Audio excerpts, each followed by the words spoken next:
చెప్పండి మరి ఇంకా బీజేపీ పార్టీ ఫెయిల్యూర్స్ అన్నా ఏమేమి అసలు హామీలు ఇచ్చింది రాష్ట్రానికి దేశానికి అదేమైనా చేసింది అసలు బీజేపీ పార్టీ ఎప్పుడైనా సరే మీరు చూడండి ఎప్పటి నుంచి కాదు 10 ఏళ్ళు అయింది అధికారంలోకి వచ్చి బీజేపీ మనకు తెలంగాణ వచ్చి కూడా ఆల్మోస్ట్ 10 ఏళ్ళు అవుతుంది ఆల్మోస్ట్ కావస్తుంది అవును విభజన హామీల్లో ఉన్నటువంటి ఒక్కటి కూడా చేయలేదు మనకు చేయలే పక్కనున్న ఆంధ్రప్రదేశ్ కూడా చేయలేదు చేయకపోగా బీజేపీ ఎంత డ్రామా ప్లే చేస్తుందంటే వచ్చిన 100 రోజుల్లోనే ఎస్సీ వర్గీకరణ చేస్తామని అన్నది మళ్ళా మందకృష్ణతో మీటింగ్ పెట్టి మళ్ళీ మాకు అధికారం ఇవ్వండి తెలంగాణలో అంటే 17 సీట్లలో 17 గెలిపించండి మాకు మెజారిటీ ఇవ్వండి మేము చేస్తాం మరి అప్పుడు ఇచ్చిన హామీ ఏమైంది మళ్ళీ 5 ఏళ్ళకి వచ్చిన తర్వాత మళ్ళీ అదే ముచ్చట నువ్వు ఇచ్చినావు కదా నువ్వు ఆల్రెడీ అధికారంలో 10 ఏళ్ళు ఉంటుంది ఎందుకు చేయలేకపోయినావు నువ్వు సో అక్కడ ఫెయిల్ అయిపోయింది అంటే మాల మాదిగల మధ్య పంచాయతీ పెట్టాలి రెండోది పోనీ నిజంగా బీజేపీ ఏమంటారు ప్రజాస్వామ్య పరిపాలన చేసినట్టయితే కనుక రాజ్యాంగబద్ధంగా మనకు రావాల్సినటువంటి ఏదైతే కాజిపేట కోచ్ ఫ్యాక్టరీ ఉన్నదో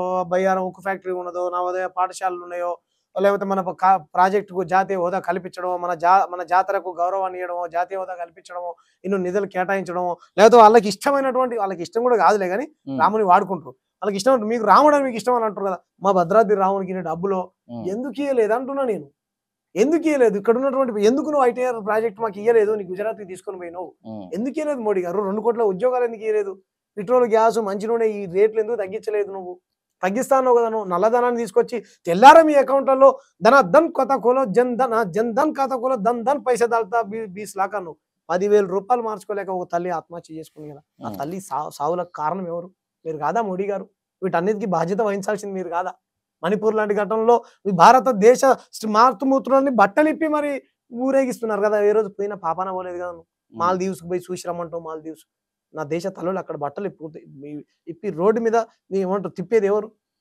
మీ ఆర్ఎస్ఎస్ వాళ్ళు కాదా మీ బీజేపీ వాళ్ళు కాదా మీ పాత్ర లేదా నువ్వు పోవాల్సినటువంటి బాధ్యత లేదా దీని మీద ఎప్పుడైనా ప్రెస్ మీట్ పెట్టి ఖండించారా లేదు మోడీ గారు కేవలం మాల్దీవ్స్కి పోయి ఈత కొట్టమని చెప్తాను ఇక్కడ ఎక్కడైనా ఉంటాడా ఇటువంటి ప్రధానమంత్రి ప్రశ్నించేటువంటి వాళ్ళ మీద కేసులు పెడతారు మీరు దేశద్రోహం మీ పార్టీలో ఉంటే దేశభక్తులా దొంగలందరూ మీ అవతల పార్టీలో ఉన్నప్పుడు దొంగలు మీ పార్టీ కప్పుకోగానే దొంగలే పునీతుడు అయిపోతాడు సిబిఐ ఉండదు ఈడీ ఉండదు ఏముండదు ఏందండి దుర్మార్గం ప్రజాస్వామ్యం ఉందా అండి లేదు దేశంలో లేనట్టే కదా బలంగా తీసుకోబోతున్నారు అయితే 100% ఇవన్నీ ఫెయిలియర్స్ ఇంకా చాలా ఉన్నాయి అన్న చెప్తే చాంతాడంత ఉంటుంది వీళ్ళది వాళ్ళు చెప్పొచ్చు వాళ్ళ పార్టీకి సంబంధించిన నేతల మీద సిబిఐ ఈడీలు కావు అరే ఎందుకు ఇప్పుడు సృజన చౌదరి గారు ఉన్నారన్న ఫోరేమాలు బీజేపీలో చేరక ముందు ఈ సిబిఐ ఈడీ పంపించింది ఫేర్ కండో కప్పుకోవడం సప్పుడు లేదు ఎందుకు లేదంటున్నా నేను మరి ఇప్పుడు ఇక్కడ తెలంగాణ రాష్ట్రంలో హైదరాబాద్ నుంచి మాధవీలత పోటీ చేస్తా ఉంది మొత్తం బీజేపీ పార్టీనే దేశ ప్రజలకి శ్రీరామ రక్ష మేమైతేనే ప్రజలకు సేవ చేస్తాం ఎన్నో చేసినామని చెప్తుంది మరి ఫెయిలియర్స్ అని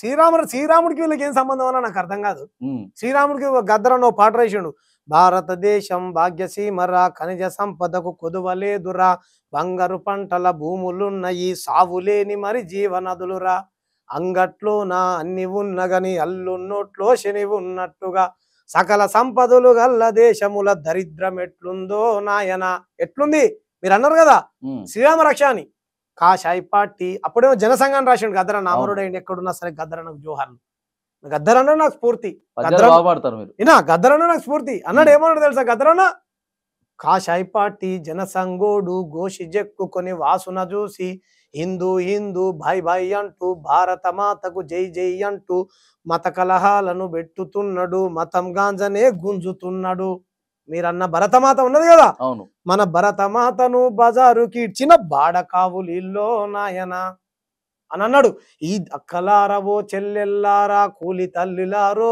నాయన ఈ దేశం మీదే రాజ్యం మీదే మీరే ఏలుకోండో నాయన అని అన్నాడు మీకెక్కడిది దేవుడికి మీకేం సంబంధం అంటున్నా నేను కానీ కేవలం ఒక్క పార్టీకి అంకితం చేసేటటువంటి ప్రయత్నం చేస్తా ఉన్నారు మతాన్ని ఆ దేవుడైనా క్షమిస్తాడా వీళ్ళని తప్పు కదా అది భగవంతుడు అందరి వాడు కదా ఒక పార్టీ పోని శ్రీరామచంద్రుడికి బీజేపీ కండో కప్పు ఇక అట్లే ఉన్నట్టుంది నా బీజేపీ కండో ఒకటే తక్కువైంది కదా కప్పు మన మతాన్ని ఎవరైనా అవమానిస్తున్నారు ఈ దేశంలో అంటే కేవలం బీజేపీ వాళ్ళే బీజేపీ కండో కప్పు నువ్వు 100% మస్జిద్లను కూల్చేస్తా అంటాడా ఒక బీజేపీ అధ్యక్షుడు అవును రైట్ ఇప్పుడు మరి వాళ్ళ నాయకులంతా బీజేపీ రాష్ట్ర నాయకులంతా ఆడిపోతే ఈటల రాజేందర్ కావచ్చు తర్వాత ధర్మపురి అరవింద్ ఈటల రాజేందరు ఇంకా పోతే మన బండి సంజయ్ కిషన్ రెడ్డి వీళ్ళంతా కూడా మరి మేము ఈసారి అధికారంలోకి వస్తే మసీదులు కూడా కూల్చేస్తాం అని ఇష్టం వాళ్ళ గురించి ఏం స్టాండ్ ఏంటి అసలు, ఎందుకు అట్లా మాట్లాడుతా ఇప్పుడు తెలంగాణ ప్రజలు కిషన్ రెడ్డి గారు సారీ మన ధర్మపురి అరవింద్ అనుకుంటా ఆయన పేరు,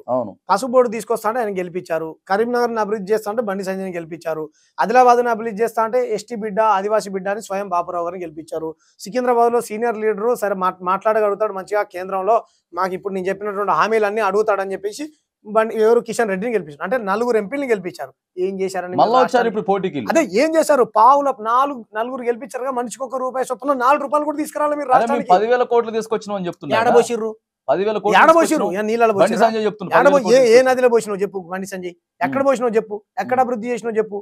దాంట్లో రూపాయి నాది ఉంది, ఇచ్చే బియ్యంలో నాది ఉన్నది, ఈడ నాది ఉంది. అందుకే పొన్నం ప్రభాకర్ అన్న నిధులు మొత్తం మాయ అని చెప్తున్నా. ఎక్కడ ఇచ్చినా నీ ఫ్రీ బియ్యం ఉచిత బియ్యం అంటున్నా, అది కేసీఆర్ ఆల్రెడీ ఇస్తూనే ఉన్నాడు. నువ్వు ఎక్కడ ఇచ్చినావు నువ్వు బియ్యం? అందుకే పొన్నం ప్రభాకర్ అన్న మంచిగా చెప్పిండు మోడీకి, నేనన్న మాట కాదు ఇది, నన్ను తప్పు పడకండి. మా బియ్యం రేషన్ షాపుల దగ్గర మా మోడీ గారి ఫోటో లేదంట. ఏం చేసిన ఫోటో పెట్టాల మోడీ గారిది, పొరగాడు దొడ్డిపోయే దగ్గర పెట్టు మంచి వస్తుంది పోరానికి దొడ్డికి అన్నాడు పొన్నం ప్రభాకర్ అన్న, తెలుసా? అవును, అంత నీచమైనటువంటి పనులు చేసుకోండి బీజేపీ వాళ్ళు. మమ్మల్ని గెలిపి అంటారు, బీజేపీ మస్జిద్లను కూల్చేయమంటాడు బండి సంజయ్. ధర్మపురి అరవింద్ మాకు పార్లమెంట్ లో మెజారిటీ వస్తే రాజ్యాంగాన్ని మార్చేస్తామంటాడు. ఇదే బీజేపీ ఒక ఎంపీ బెంగళూరులో అనంత హెగ్డే అన్నట్టు ఆయన రాజ్యాంగాన్ని మార్చేస్తామంటాడు. ఫెయిల్ అయిపోయిందంట మొత్తం ఫెయిల్. బీజేపీ ఎక్కడ కూడా సక్సెస్ లేదు. రాముని కూడా మోసం చేసారు వాళ్ళు. 400 సీట్లు వస్తాయి అంటారు. మరి 400 పైగా ఎక్కువ సీట్లు అన్నీ ఈవీఎంలు సెట్ చేసి పెట్టినట్టున్నారు. మేబీ అంతే రావచ్చు అని నేను అనుకుంటున్నాను. అన్నీ ఈవీఎం ప్రజాస్వామ్యం బతికుంటే అని రావు. ప్రజాస్వామ్యం బతి లేకుండా ఈవీఎంలు అన్ని నరేంద్ర మోడీ చేతిలో ఉన్నాయి అనుకో, నరేంద్ర మోడీకి మెజారిటీ ఇంకేం మొత్తం 500 అన్ని సెట్ చేసి పెట్టుకో మోడీ గారు. బలంగా తీసుకుపోయే ప్రయత్నం చేస్తాం. అన్ని సెట్ చేసి పెట్టుకోమని చెప్తున్నాం మోడీ గారిని. ఎన్ని మొత్తం దేశవ్యాప్తంగా పార్లమెంట్ సీట్లు 543 సీట్లు సెట్ చేసి పెట్టుకో. వీళ్ళు బ్యాలెట్ ఓట్లకి ఓకే చెప్పరట. ఎందుకంటే అందుకే అన్న ఈవీఎంలు మాకొద్దు, బ్యాలెట్ పేపర్ కావాలని మేము ట్యాంక్ మన దగ్గర ఒప్పుకోవట్లేదు. ఎందుకు మరి బీజేపీ ఓడిపోతారు కదా, బ్యాలెట్ పేపర్ లేకపోతే ఓడిపోతారు కదా. ఏమంటారు, మా వీసీకే కుండ గుర్తు కోటేస్తే పువ్వు గుర్తుకు పడుతుంది, ఏను గుర్తు కోటేస్తే పువ్వు గుర్తుకు పడుతుంది. మనం వీడియోలు కూడా చూసినాం కదా, పబ్లిక్ అంతా చూసారు కదా.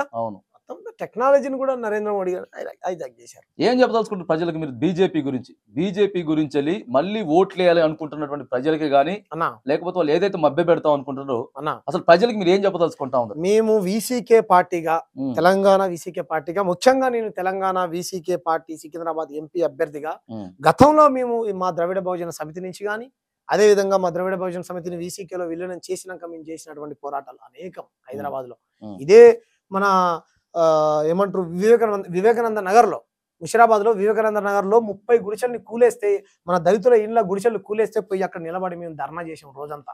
ప్రభుత్వం దృష్టికి తీసుకెళ్ళాం, మేము ఒక లెటర్ ఇచ్చాం వాళ్ళకు ఇల్లు కట్టించాలని. అప్పుడు ఇది ఎన్నికల కోడ్ ఉంటే అది అయిపోయిన తర్వాత మేము ఇస్తాం సార్, పరిష్కరిస్తామని చెప్పారు వాళ్ళు. మరియమ్మని ఇక్కడ లాకప్ డెత్ జరిగితే వరంగల్లో ఖమ్మంలో సభ పెట్టి మరియమ్మ కుటుంబానికి న్యాయం చేయాలని కొట్లాడినాం మేము. సిఐఏ ఎన్ఆర్సీకి వ్యతిరేకంగా కొట్లాడినాం మేము. కరమల్ల ప్రణయ్ని నడి రోడ్డు మీద చంపితే రోడ్లెక్కి మేము పోరాటం చేసి వాళ్ళ కుటుంబాన్ని ప్రభుత్వం ఆదుకోవాలి, ఇటువంటి సంఘటనలు ఇంకెక్కడ జరగడానికి వీలు లేదు అని ప్రజలందరికీ ఈ అవగాహన కల్పించాం. ప్రియాంక రెడ్డిని చంపితే షాద్నగర్ లో మేము ఖండించాం. రైతులకు మద్దతు ధర కట్టియాలి, 2500 కింటా మీకు పెట్టాలి, కేసీఆర్ గారు హామీ ఇచ్చారు. 2500కు నేను జోకుతా అన్నాడు. జోకాలి సార్ మీరు హామీ ఇచ్చారని చెప్పారు. దళిత బంధు అందరికీ పడాలి సార్, ఒకే పార్టీ వాళ్ళకి కదని మేము కొట్లాడాం. అనేక సమస్యల పైన కొట్లాడాం మేము. ఒక్క సమస్యను కాదన్న, అనేక సమస్యల పైన కొట్లాడాం మేము.